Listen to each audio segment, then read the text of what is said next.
Charlie Chaplin's private life was full of scandals, yet not many people know about them. Charlie is born in London and grows up in poverty. His father is absent, while his mother's mental health begins to deteriorate until, when he's around 14, she's admitted to mental asylum.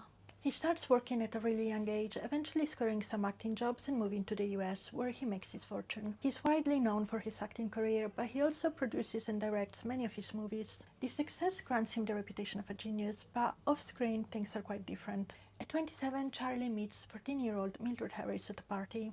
2 years later, she's expecting a baby, so they decide to get married. It is later discovered that that pregnancy was a false alarm, but Mildred eventually gives birth to a baby boy. Unfortunately, the boy, Norman, is born malformed, so he only survives 3 days. The couple splits after a couple of years. Mildred later claims that Charlie was mean and reveals that he asked her to keep the marriage secret. He, on the other hand, accuses her of cheating and of using his name to boost her acting career. The divorce becomes a media sensation, but it won't be the only one. Charlie's second marriage is to Lita Grey. Some sources claim that they meet when she's 12, while others claim that they meet when she's only 7, at a cafe where her mother works. Soon after, Lita starts acting in small roles. Her mother is a strong and constant presence, helping the daughter seize the right opportunities and apparently teaching her the best way to behave. So at 16, Lita is pregnant. This time, the 35-year-old Charlie is more reluctant to marry, but Lita's uncle, a lawyer, reminds him that he could face criminal charges for that relationship. So a secret wedding takes place in Mexico. Charlie apparently treats the wedding and the marriage as a way to avoid prison. Once again, reports suggest that he isn't very kind to his bride. Lita later accuses him of trying to convince her to end the first pregnancy, and that he had unusual ideas for their private life, such as inviting other girls to join them. During their marriage, Lita's mom lives with the couple, and young Lita reports every single detail of the relationship to her. These details later find their way to the front pages of many newspapers and to court, earning Lita a record-breaking divorce settlement of $825,000, which is more or less over 15 million today. At 43, Charlie starts a relationship with Paulette Goddard, who's only 22. They marry 4 years later, and the marriage lasts around 6 years. The divorce is followed by yet another scandal involving Joan Barry.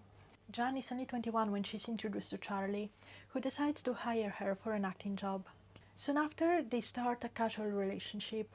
It is said that Charlie paid for her acting classes, her dental work, and allegedly 2 abortions. However, Joan starts to drink heavily.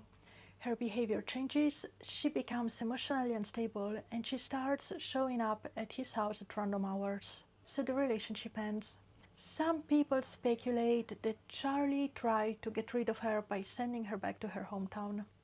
What follows are 2 court cases. The first one is a paternity case.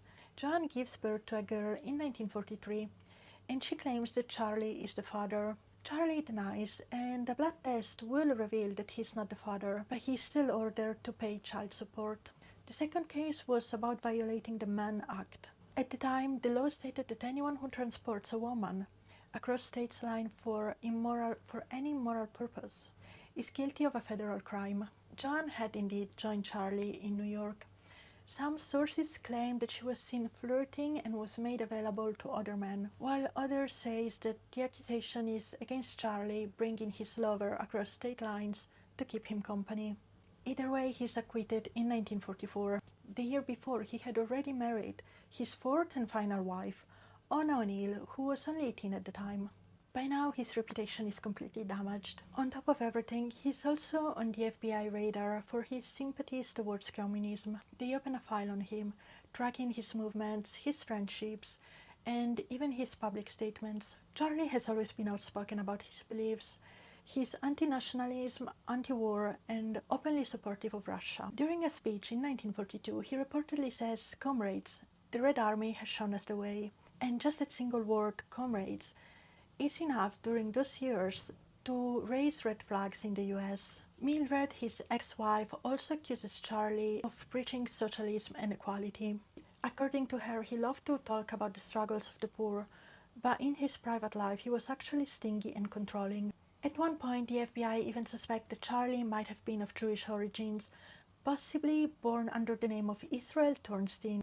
So they get in touch with the MI5 to investigate his early life. It is then discovered that there's no birth certificate for him, which wasn't particularly unusual for the time. The MI5 concludes that either he was born in the UK under a different name, or perhaps he was born abroad. Over the years, though, people start speculating. There are claims that the MI5 received a letter from a trusted source that Charlie was born in France, though there's no real evidence. Another, more accepted theory is that he was born in a gypsy camp. This idea comes from a letter that Charlie received in the 70s and kept for the rest of his life. The letter was discovered only after his death, but the fact that he held on to it for so many years, for some, is a valid proof. The FBI investigation, however, ends up with him being not welcome in the US. In 1952, while the Chaplin family is traveling, Charlie is informed that if he ever returns to the US, he will be detained by the immigration services for some questioning, so he decides not to go back. He moves to Switzerland instead, and he spends the rest of his life there.